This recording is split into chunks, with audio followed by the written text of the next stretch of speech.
কবর প্রতিদিন ডাক দিয়ে বলে আনা বাইতুদ দুধ। প্রত্যেকের কবর প্রত্যেককে ডেকে বলে, ও আল্লাহর বান্দা, জানো আমি পোকামাকড়ের ঘর, পোকামাকড়ের ঘর।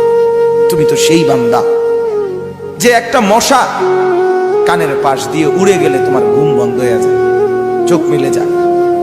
একটা মশার গুনগুন আওয়াজ সহ্য করতে পারো না।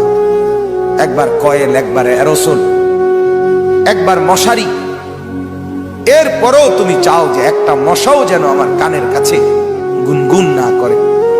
তো 5 ঘন্টার ঘুমের জন্য, 6 ঘন্টার ঘুমের জন্য বান্দা এই যত্ন নিলা, অনন্তকাল কিংবা বছরের পর বছর কবরের যে ঘুম দিবা, পড়ে থাকবা সেই ঘরে, পোকা মাকড়ের ঘর, সেই ঘরে তুমি ঘুমাইবা কেমনে, থাকবা?